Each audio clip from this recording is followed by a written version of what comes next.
Apa kabarnya hari ini? Mungkin ada yang dalam keadaan suka, duka, semuanya tetap harus memuji dan memuliakan nama Tuhan Yesus saja. Perkenalkan, nama saya Eva Yusira Sembiring. Saya dari kelas 10 akan menjabarkan sedikit khotbah yang berisi tentang menjaga alam. Itu subtema yang kita akan berikan pada hari ini. Pertama nih, menjaga itu apa? Nah, menjaga itu adalah suatu tindakan yang dimana tindakan itu akan mempengaruhi apa yang kita lakukan, gitu ya. Sementara kalau kita berbicara mengenai lingkungan, berarti ada tempat tinggal, ada cara kita bagaimana melestarikan lingkungan tersebut. Nah, jadi dari salah satu yang sudah saya sampaikan, apakah ada yang sudah pernah melakukan yang namanya menjaga lingkungan?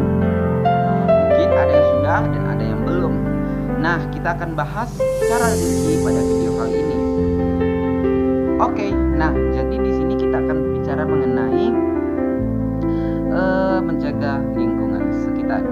Nah, kita buka dalam Kejadian 2 ayat yang ke-15. Oke, udah?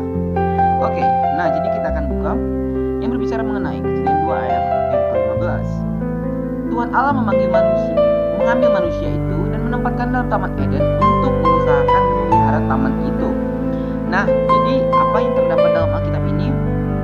Sudah pastinya ada terkait ya dengan subtema yang saya berikan. Tidak mungkin asal saya buat subtema saja ataupun ayat Alkitab ini saya buat seakan-akan ini menyerupai menjaga lingkungan, gitu ya.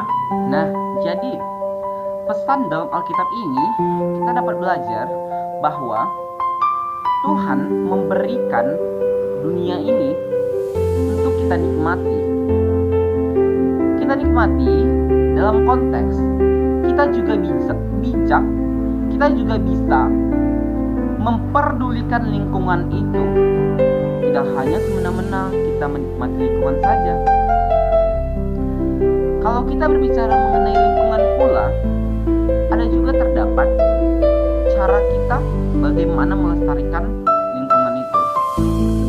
Firman Tuhan berkata bahwa setiap dunia ini yang sudah dibagi-bagi ya tentunya, aku memberikannya kepada manusia. Biarlah manusia yang menikmati dunia ini, tapi dia bisa menjaga dunia ini agar tetap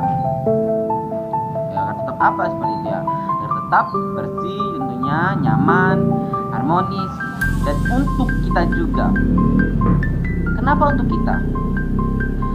Yang pertama, kalau lingkungan kotor, mungkinkah dalam tubuh kita ini bersih? Mungkin tidak ya. Itu merupakan salah satu contoh yang sudah dikatakan oleh Tuhan bahwa menjaga lingkungan ini merupakan salah satu kewajiban kita agar kita dapat menerima suatu oksigen yang bersih, dan itu berguna untuk kita sendiri juga.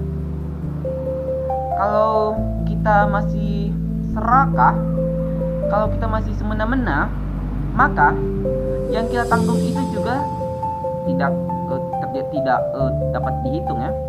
Karena apa yang kita tabur itu pula akan kita tuai. Nah, pada saat ini saya berbicara bukan semena-mena saya ingin menyampaikan khotbah saja. Mengenai saya juga berbicara mengenai subtema kita tadi adalah menjaga lingkungan ya. Nah, menjaga lingkungan merupakan salah satu kewajiban manusia. Oleh dengan itu, manusia harus bijak, harus mau untuk mempertanggungjawabkan dunia ini agar dunia tetap bersih, nyaman, sejahtera, aman, damai, dan lain sebagainya.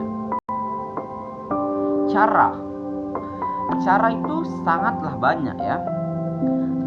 Kita dapat mengetahui ya namanya 3R. Oke? 3R ya. Yang pertama reduce, reuse, dan recycle.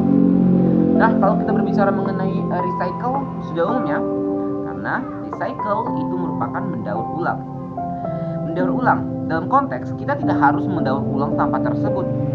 Kita bisa kok kayak menjual bahan-bahan itu, bahan-bahan anorganik, kita jual ke tempat penjualan itu, dan nanti dia akan diambil oleh TPA dan bagaimana segala macam. Ini info singkat dan info penting yang saya berikan kepada kita semua agar kita lebih peduli lagi pada lingkungan sekitar yang sudah ditugaskan Tuhan Allah kepada kita, agar kita tetap senantiasa untuk berjuang melestarikan alam sekitar kita tentunya, yaitu lingkungannya. Baik, Jadi makna penting yang kita ambil dari sini yaitu kita ditugaskan Tuhan untuk menjaga setiap dunia ini, termasuk yang tadi lingkungan ya tentunya.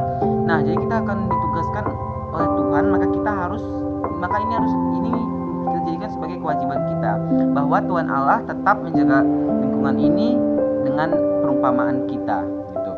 Baik, jadi sekian daripada khotbah singkat saya. Saya tutup dengan mengakhiri dan berkata shalom untuk kita semua.